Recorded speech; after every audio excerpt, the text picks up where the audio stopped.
Welcome to the Getting Started tutorial. Today we will get you started using the Training CMM tool that is shipped and installed with QCCalc. The Training CMM is a fake data generator that will allow you to become familiar with many of the features of QCCalc before you run it with actual inspection data. First, let's start QCCalc RealTime. It can be found under Start, Programs, ProLink, QCCalc RealTime. The first time you run QCCalc RealTime, you will be asked to choose an inspection machine from a list of supported machines. Please select your machine type and click Finish.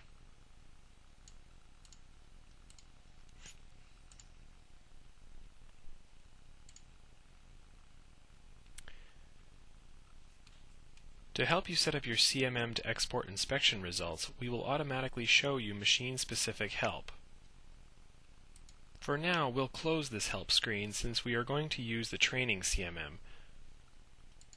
To return to this help screen later, simply go to Help, Machine Specific. QCCalc has been designed to allow you to send data from your actual inspection machine and the Training CMM tool simultaneously, so there is no need to tell RealTime to look for data from the Training CMM tool. The first time it is run, QCCalc will default to viewing sample data. Now let's start the Training CMM. It is found under Start, Programs, ProLink, Training CMM. The only two fields necessary to run the Training CMM are the part name and number of features fields. The four fields at the top of the Training CMM tool are related to sending non-measurement trace fields to QCCalc, and will not be discussed in this demo.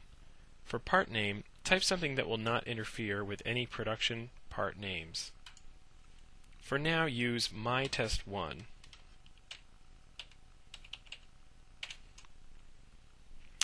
For number of features, type the number of features you would like to inspect. For simplicity, let's start with 16. Now click Inspect and watch what happens. The Training CMM will act like a real CMM and create a file that is imported and displayed in QCCalc RealTime. Click Inspect another 4 times so the plots show a total of 5 inspected parts on the screen. The numbers that appear are random, so they will hopefully be a little wilder than your actual measurements. However, it gives you a basis to start evaluating many of the robust features RealTime offers. Depending on the numbers that are generated, you may see that some of the plots turn gray or red. As long as the actual values are within control limits, the plots will stay green. If the actual falls outside the control limits, the plot will turn gray, warning you that you are getting close to making a bad part. If the actual falls outside tolerance, the plot will turn red, indicating you have made a bad part and that your process needs to be fixed before continuing. These are all configurable, but will not be discussed in this demo. You may need to click Inspect a couple of times to see a bad part.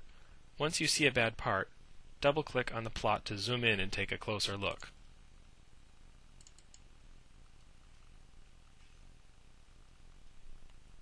When finished, double-click again to zoom back out. Now let's change the name of the part program to myTest6 and set the number of features to 6. We'll click Inspect a couple of times to get some points. You'll notice that QCCalc automatically finds the new part name and begins collecting and plotting the new data. Now we'll change the part name back to myTest1, set the number of features back to 16, and inspect new parts. Again, you'll notice that QCCalc automatically finds the new part name and picks up right where it left off with the original part.